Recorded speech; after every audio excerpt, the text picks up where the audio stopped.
Hello friends, this is civil engineer Mukesh और मैं आपका तहे दिल से स्वागत करता हूं आपके अपने चैनल लर्निंग सिविल टेक्नोलॉजी में। आज के वीडियो में हम लोग बात करने वाले हैं कि जो ब्रिक वॉल होती है उसको बनाते वक्त हमें किन किन बातों का ध्यान रखना होता है।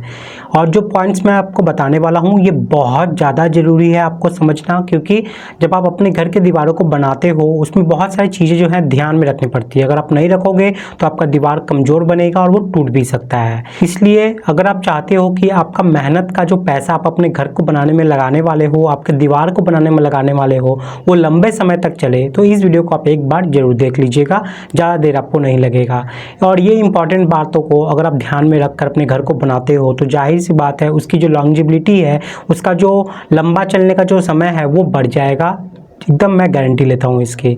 बहुत कोई को हो सकता है कुछ कुछ पॉइंट यहाँ पे पते हों, लेकिन बहुत सारे पॉइंट ऐसे हैं जो कि आईएएस कोड से लिए गए हैं और ये सब बहुत ज़्यादा इंपॉर्टेंट है आपके लिए। तो बहुत ज़्यादा ज़रूरी है इन सब बातों को आपको समझना।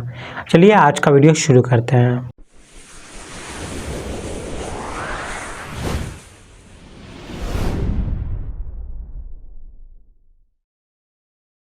तो जो भी फ्रेंड्स यहाँ पे नए हैं चैनल को सब्सक्राइब करके जरूर रख लें, ताकि जब भी मैं वीडियो डालूँ वो आपको मिलती रहे। ठीक है, चलिए आज का वीडियो शुरू करते हैं। सबसे पहला पॉइंट यहाँ पे देख लो, use bricks of good quality with uniform coloured well burned with exact shape and size. इसका मतलब क्या है कि जो ब्रिक आप यूज़ करोगे अपने कंस्ट्रक्शन साइट पे वो गुड क्वालिटी का होना चाहिए, अच्छी क्वालिटी का होना चाहिए। ये नहीं कि जो इसका टेक्सचर है वो कहीं से टूटा हुआ हो, ऐसा नहीं है। ठीक है, कोई ज़्यादा पक गया है, काला हो गया है, ऐसा नहीं होना चाहिए। यूनिफॉर्म पका हुआ होना चाहिए, मजबूत होना चाहिए, उसके अंदर से साउंड अच्छा आना चाहिए। जब आप नाखून से मारोगे या दो ईंटों को बजाओगे ना तो देखना एक टंग से मेटेलिक साउंड आएगा, वो आना चाहिए। एकदम अच्छा से वो बना हुआ होना चाहिए, नहीं कि उसका कोना टूटा हुआ है। हाँ, उसका शेप बहुत अच्छा होना चाहिए। इससे भी आपको पता चलता है कि जो क्वालिटी है ना उस ब्रिक की वो बहुत अच्छी है। अब ब्रिक के ऊपर जब आप हाथ ऐसे से रबोगे तो देखना वो पाउडर जैसा छोड़ना नहीं चाहिए, सॉलिड होना चाहिए, तब जाके ही उसकी क्वालिटी जो है वो अच्छी मानी जाती है। और उसका जो शेप साइज है ना सबका सेम होना चाहिए, कोई छोटा है कोई बड़ा है ऐसा नहीं है। अगर शेप साइज एकदम परफेक्ट है, यूनिफॉर्म है, तो वो ब्रिक वर्क जो है अच्छी क्वालिटी का है। आप उसको अपने घर में इंतजाम कर सकते हो, यूटिलाइज कर सकते हो। उसके बाद नेक्स्ट इंपॉर्टेंट पॉइंट यहाँ पे, brick should be soaked in water for 2 hours so that bricks do not absorb water from the mortar. जब आप अपने घर का चिनाई करने जा रहे होते हो, यानी कि जो मिस्त्री आपकी ब्रिक वर्क को बनाने जा रहे हैं, तो सबसे पहला आपका रोल क्या रहता है वहाँ पे, आपका हो या मिस्त्री का हो, जो भी कर रहे हैं उनको बताना होगा आपको कि जो ब्रिक है, जो ईंट है, ठीक है, उसको 2 घंटा पहले कम से कम आपको पानी में डुबा के एकदम सबमर्ज के रख देना है, ताकि पानी उसके कण कण में घुस जाए। अब पानी उसके अंदर नहीं घुसेगा, आप सूखा सूखा ब्रिक से क्या करोगे, डायरेक्ट ब्रिक वर्क करने चले जाओगे, तो क्या होगा ना, जब आप उस पर मोटर डाल के जो मसाला रहता है ना, मसाला डाल के जब ब्रिक वर्क करने जाओगे, चिनाई करने जाओगे, तो क्या होगा कि उस मोटर का, उस मसाले का पानी क्या करेगा, वो जो ब्रिक है ना वो एब्जॉर्ब कर लेगा, ले लेगा। इससे क्या होगा कि मोटर में तो पानी रहा ही नहीं, तो क्या होगा कि कमज़ोर बन जाएगा, वो जॉइंट प्रॉपर नहीं बनेगा। कुछ दिन बाद पैर से मारोगे, हाथ से मारोगे तो ऐसे ही गिर जाएगा। समझ में आ गया? तो इसलिए ब्रिक को अच्छे से 2 घंटे 2.5 घंटे पानी के अंदर डुबा के रख देना, ताकि जितना उसको पानी लेना है वो एब्जॉर्ब कर ले उसको। और जब आप मोटर मसाला जब वहाँ पे बिछाओ तो उसका पानी वो एब्जॉर्ब ना करे। तो ये बात बहुत इंपॉर्टेंट है, ये सब आईएएस कोड में दिया गया है और वहीं से मैं लेके पॉइंट ये सब आपको बता रहा हूँ। नेक्स्ट इंपॉर्टेंट पॉइंट आपका यहाँ पर है, mortar joint thickness should not exceed 12 mm। जो आप 2 ब्रिक वर्क के बीच में जो जॉइंट देते हो ना मोटर का, ताकि दोनों ब्रिक आपस में बॉन्ड बना सके, बीच में जो मोटर देते हो वो 12 mm से ज़्यादा का कोशिश करें कि ना हो। 10 mm रहेगा तो अच्छी बात है, 10, 11, 12 इसके ही बीच में रखें, लेकिन ज़्यादा बड़ा ना करें। हम लोग सोचते हैं कि ज़्यादा मसाला डाल देंगे तो बॉन्ड बहुत अच्छा बनेगा, नहीं, कमज़ोर बनता है। ऐसा नहीं है कि आप ज़्यादा मसाला डालोगे तो ज़्यादा मजबूत बनेगा, नहीं। एक तो आपका पैसा खर्चा ज़्यादा हो रहा है और ऊपर से जो कमज़ोर भी बनती है, दीवार जो है कमज़ोर बनती है। इसलिए 10 से 12 mm से ज़्यादा का आप मोटर थिकनेस ना दें। उसके बाद नेक्स्ट यहाँ पे इंपॉर्टेंट पॉइंट है, brick should be laid with the frog pointing upward. अब देखना, जब आप कोई भी ईंट लोगे ना तो उसमें देखिएगा कोई कंपनी का नाम लिखा हुआ रहता है, एक डिप्रेशन रहता है जिसको हम लोग फ्रॉग बोलते हैं टेक्निकल टर्म में। तो हमेशा देखिएगा जो नाम वाला जो सरफेस रहेगा ना, जहाँ पे डीप करके कुछ नाम लिखा हुआ है, MKB या BKB कुछ भी ऐसा लिखा रहता है ना, तो उस सरफेस को हमेशा देखिएगा ऊपर की तरफ रखिएगा, ताकि जब मोटर आप प्लेस करो तो उसके अंदर अच्छे से घुस पाए। अब नीचे की तरफ आप मोटर रखे हो, आप ब्रिक को उल्टा करके आप रख रहे हो, तो कोई ठीक नहीं है कि अंदर तक गया भी है कि नहीं, हो सकता है कहीं वॉइड रह गया हो। लेकिन आप ब्रिक को सीधा रखोगे और ऊपर की तरफ में फ्रॉग है, वो जो भी कंपनी का डिप्रेशन है वो सब लिखा हुआ है, वहाँ पे आप जब मोटर डालोगे ना, तो करनी से आप जो ट्रैवल रहती है उससे आप ऐसे करके अंदर तक घुसा सकते हो, इससे बॉन्ड अच्छा बनता है। तो हमेशा रखिए, याद रखिएगा, ब्रिक का जो फ्लैट सरफेस है वो नीचे रहेगा, और जो फ्रॉग का वाला सरफेस है जिसमें डिप्रेशन या जो कंपनी का नाम लेबल लिखा रहता है वो ऊपर की तरफ रहेगा, ये हमेशा याद रखिएगा। नेक्स्ट इंपॉर्टेंट पॉइंट है, construction of brick wall should start from corner and. ठीक है, ब्रिक वर्क कभी भी आपको स्टार्ट करना है ना, तो कोई एक एंड से स्टार्ट करना है, ये नहीं कि कहीं भी बीच से हम लोग चालू कर दिए फिर करते करते गए लास्ट में हम मिला रहे हैं, ऐसा नहीं होना चाहिए। एक एंड से चालू करते करते आपको एक एंड तक जाना है, एक एंड से चालू करते करते एंड तक जाना है। समझ में आ गया? उसके बाद नेक्स्ट इंपॉर्टेंट पॉइंट बहुत इंपॉर्टेंट है, जो कि है हमारा यहाँ पे, verticality of the wall should be ensured by frequently checking with plumb bob and spirit level.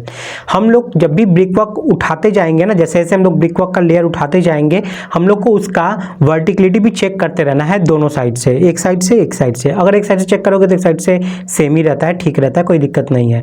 आपको वर्टिकलिटी हमेशा कोई भी दीवार का दो साइड से चेक करना पड़ेगा, एक पीछे की तरफ से कीजिए या सामने की तरफ से, मतलब एक इस साइड से हो गया और एक साइड की तरफ से भी करना पड़ेगा। अगर दो सरफेस आपका वर्टिकल है, इसका मतलब क्या कि आपका दीवार एकदम सीधा उठ रहा है, ना इधर की तरफ है ना इधर की तरफ है, एकदम सीधा उठ रहा है। समझ में आ गया? तो ये वर्टिकलिटी हम किससे चेक करेंगे? हम लोग चेक करते हैं प्लम बॉब की मदद से और स्पिरिट लेवल की मदद से, जैसे कि आप यहाँ पे फोटो में सब देख पा रहे हो। ठीक है, नेक्स्ट इंपॉर्टेंट पॉइंट है हमारा यहाँ पर, mortar for brick work should be used as per specification and mix properly. हम लोग जो मसाला बनाएंगे ब्रिक वर्क को करने के लिए, वो एकदम जैसा आपका ड्राइंग में जो स्पेसिफिकेशन में दे दिया है उसी का अनुपात करना है। मान लीजिए आप इंटरनल ब्रिक वर्क कर रहे हो तो 1:5 में करो, यानी कि 1 सीमेंट रहेगा, 5 आपका बालू रहेगा। समझ में आ गया? अगर एक्सटर्नल कर रहे हो आप तो 1:6 में कर सकते हो आप, क्योंकि उसकी दीवार की जो चौड़ाई है वो थोड़ा ज़्यादा रहती है। समझ में आ गया? थोड़ा ज़्यादा रहती है। अगर दीवार की चौड़ाई फुल ब्रिक वॉल है उसको आप 1:6 में कर सकते हो, हाफ ब्रिक वर्क है आपका तो 1:5 में आपको करना पड़ेगा। मतलब जो भी हो, 1:6 हो, 1:5 हो, 1:4 हो, जो भी हो, आपको ये प्रॉपर देखना है कि जो मसाला बन रहा है वो उसी के अनुपात के अनुसार बन रहा है। ये हमेशा ध्यान में रखिएगा। ऐसा नहीं कि अपनी मनमौजी से कुछ भी सीमेंट डाल दिए, कुछ भी बालू डाल दिए एक अंदाजा से, तो ऐसा नहीं करना है। आपको एक प्रॉपर यूनिफॉर्म पेस्ट बनाना है और वही आपको पूरे कंस्ट्रक्शन में यूज़ करना है। उसके बाद नेक्स्ट इंपॉर्टेंट पॉइंट आपका है, brick wall should be raised uniformly. इसका मतलब क्या है कि आपका ब्रिक वर्क जो है ना वो एकदम सेम तरीके से उठता जाएगा। ऐसा नहीं है कि आप एक लेयर क्या किए इतना कर लिए, फिर आधा ही लेयर क्या किए, सेकंड लेयर कर लिए, थर्ड लेयर कर लिया और पूरा सो कंप्लीट आप नहीं कर रहे हो उस एंड तक, फिर सोच रहे हो बाद में सो करते जाएंगे। नहीं, आप एक लेयर जब कंप्लीट कर रहे हो तो पूरा एक लेयर कंप्लीट कीजिए, उसके बाद पूरा फिर सेकंड लेयर, फिर थर्ड लेयर, फिर फोर्थ लेयर, ऐसे पूरा कंप्लीट करना है। नहीं तो क्या होगा कि बाद में दिक्कत हो जाती है। ठीक है, वो जो स्ट्रेट है ना, वो लाइन जो है, लाइन लेवल मेंटेन नहीं रहता है उसमें। आप लेवल को मेंटेन नहीं कर पाओगे, लाइन को भी मेंटेन नहीं कर पाओगे। इसलिए हम लोग को डोरी बांध के लाइन को, लेवल को मेंटेन करना पड़ता है प्रॉपर। लाइन को आप तो डोरी से, लाइन डोरी से आप कर लोगे, और लेवल को कैसे करोगे आप? स्पिरिट लेवल की तरफ से कर सकते हो। लेवल पाइप ट्यूब होता है ना, पाइप लेवल ट्यूब, उसके थ्रू आप कर सकते हो। नेक्स्ट इंपॉर्टेंट पॉइंट है यहाँ पे, in a day no wall should be raised by more than 1.2 metre. अगर एक दिन का काम अगर आप कर रहे हो कोई ब्रिक वॉल को उठाने में, तो आप 4 फीट से ज़्यादा नहीं उठा सकते हो, ये मैक्सिमम है। वैसे सेफ साइड में रहने के लिए हम लोग क्या करते हैं कि 1 मीटर तक ही करते हैं, लेकिन बहुत ज़्यादा ज़रूरी है तो आप 1.2 मीटर तक मैक्सिमम कर सकते हो। ठीक है, उसके बाद आप दूसरे दिन ही उसको कर सकते हो क्यूरिंग के बाद। ये ध्यान में हमेशा रखिएगा। आप एक दिन में इससे ज़्यादा मत कीजिएगा, कमज़ोर हो जाती है ब्रिक वर्क, टूट जाएगा, कोई काम का नहीं रहेगा, पैसा भी वेस्टेज होगा आपका। नेक्स्ट इंपॉर्टेंट पॉइंट है यहाँ पे, to carry out brick work at higher than 2 metre above proper scaffolding should be used. अगर आप हाइट पे काम कर रहे हो और 2 मीटर से ज़्यादा पे जैसे ही आप जाते हो, आपको स्कैफोल्डिंग का यूज़ करना पड़ता है। समझ में आ गया? बिना स्कैफोल्डिंग का यूज़ मत कीजिएगा, सेफ्टी का वायलेशन होता है वहाँ पे, और बड़ी एक्सीडेंट भी वहाँ पे हो सकती है जिससे आपको प्रॉब्लम हो सकती है। तो आपको स्कैफोल्डिंग करना ही पड़ेगा। वो आप बम्बू का भी कर सकते हो, 4 फोल्डिंग भी कर सकते हो, वो आपके ऊपर है। घर में नॉर्मल ब्रिक वर्क है, अगर 10 फीट वाला, 12 फीट वाला, तो आप बैम्बू का कर सकते हो, इससे आपका कॉस्ट भी बच जाएगा। उसके बाद नेक्स्ट इंपॉर्टेंट पॉइंट आपको ध्यान रखना है, brick machinery should be regularly cured for minimum 7 days. ठीक है, देखिए आप ब्रिक वर्क तो कर दिए, लेकिन अगर आप क्यूरिंग नहीं करोगे ना तो कोई फ़ायदा नहीं है। अगर आपका ब्रिक वर्क में जो स्पेसिफिकेशन है थोड़ा आगे पीछे भी हो गया, अगर क्यूरिंग आप सही से कर दिए ना तो उसकी मजबूती वो पकड़ लेगा। तो क्यूरिंग आपको मिनिमम 7 दिन तो करना ही है। अब 10 दिन करोगे तो बहुत अच्छा रहता है, ठीक है, कम से कम 10 दिन जरूर करना, उसके बाद ही आप उस पर प्लास्टर करना, लेकिन मिनिमम 7 दिन तो आपको करना ही करना है, उससे कम तो करना ही नहीं है। 7 दिन करने के बाद बहुत प्रॉब्लम है तो 7 दिन करने के बाद ही आप उस पर प्लास्टर करें। उसके बाद next important point, large void should be filled with cement sand stone chips paste. हम लोग देखते हैं कि स्कैफोल्डिंग करने के लिए जो हम लोग भारा बनाते हैं तो हम लोग बांस का भारा दीवार के अंदर में डाल के फिर हम लोग उस पर एक प्लेटफॉर्म बना के खड़ा होकर काम करते हैं। तो जो होल रहती है ना उसको हम लोग क्या करते हैं, नॉर्मल मोटर से ही फिलअप करके कर देते हैं। तो ऐसा नहीं करना है, वो कमज़ोर बन जाता है उस पोजीशन पे। समझ में आ गया? आपको छोटा छोटा 10 mm का जो स्टोन चिप्स होता है ना वो भी उसके मोटर के अंदर मिलाना है और अच्छा एक बॉन्ड पेस्ट बनाना है, उससे आपको उसको फिलअप करना है, तो ही वो ज़्यादा मजबूत बनेगा और वो दीवार जो है ना अपनी पूरी मजबूती ले पाएगी। तो समझ में आ गया कैसे आपको इसको रिपेयर करना है। उसके बाद नेक्स्ट इंपॉर्टेंट पॉइंट जो कि बहुत इंपॉर्टेंट है, hold fast for doors and Windows should be embedded in brick work machinery with concrete at the time of construction of wall. समझ में आ गया? जैसे आप ब्रिक वर्क कर रहे हो ना उसी वक्त आप चाहो तो क्या कर सकते हो कि जो डोर और विंडो के लिए हम लोग जो क्लैंप लगाते हैं, जिसको हम लोग होल्ड फास्ट बोलते हैं टेक्निकल टर्म में, जो क्लैंप लगाते हैं हम लोग सी टाइप का, जेड टाइप का जो हम लोग लगाते हैं क्लैंप, वो क्लैंप को हम लोग फिक्स करेंगे। वो भी कैसे? स्टोन चिप्स के मोटर की मदद से। जो मोटर आप बनाओगे सीमेंट सैंड का उसमें स्टोन चिप्स भी डालना है छोटा छोटा टुकड़ा, और उससे आपको जाम करना है उस क्लैंप को, ताकि वो ज़्यादा मजबूत बन सके और फ्यूचर में जो आपका फ्रेम है ना वो मजबूत रहे, हिले डुले नहीं। और जो ब्रिक वर्क करोगे ना उसी दौरान आपको अपना विंडो का, आपका डोर का जो फ्रेम है वो फिक्स कर देना है, ताकि जब आप प्रॉपर प्लास्टर करो ना तो आप फिनिशिंग अच्छे से कर सको, बाद में कोई वहाँ पे जॉइंट वॉइंट या कोई होल वगैरह कुछ ना रह जाए, ठीक है, कोई गैप ना रह जाए। इसलिए ब्रिक वर्क करते वक्त ही आप फ्रेम को लगा देना और जो क्लैंप आप फिक्स करोगे वो आप अच्छे मशीनरी जो कॉन्क्रीट होती है ना उससे फिलअप करना। जब आप स्टोन चिप्स डाल दोगे तो वो कॉन्क्रीट बन जाता है मोटर में, उससे आपको उसको फिलअप करना है। उसके बाद यहाँ पे जो लास्ट पॉइंट मैं कवर करना चाहूँगा आप लोग के लिए, जो आप ब्रिक वर्क करते जाओगे ना तो आप उसका पॉइंटिंग भी अच्छा से करते जाना। इसका मतलब जो जॉइंट फिलिंग है ना वो अच्छे से करते जाना है। जॉइंट फिलिंग तो दोनों तरफ से करना है। हम लोग क्या करते हैं ना कि क्लाइंट को दिखाने के लिए सामने की तरफ से कर देते हैं, पीछे की तरफ से करते ही नहीं है, बाहर की तरफ से नहीं, ऐसा नहीं है। आपको दोनों तरफ से करना है अच्छे से जॉइंट फिलिंग, ताकि अच्छे से वहाँ पे कोई भी वॉइड ना रहे, और उसके बाद पॉइंटिंग भी करना है ताकि वो देखने में भी अच्छा लगे आप लोग के लिए। समझ में आ गया जिस तरीके से आप यहाँ पे देख पा रहे हैं?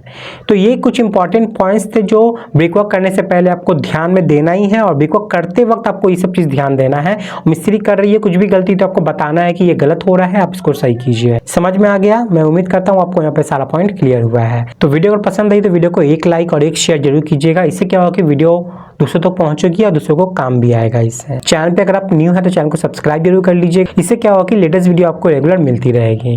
गाइस आज के लिए इतना ही है। आप मुझे टेलीग्राम, फेसबुक पेज पे, इंस्टा पे फॉलो जरूर कर लीजिएगा। वहाँ पे बहुत कुछ इंपॉर्टेंट जॉइन से रिलेटेड, नोट से रिलेटेड, जॉब से रिलेटेड सब चीज़ वहाँ पे आती रहती है आप लोग के लिए, ठीक है। तो फ्रेंड्स आज के लिए इतना ही है। मिलते हैं नेक्स्ट वीडियो में फिर कुछ न्यू टॉपिक के साथ। तब तक के लिए बाय, टाटा, जय हिंद।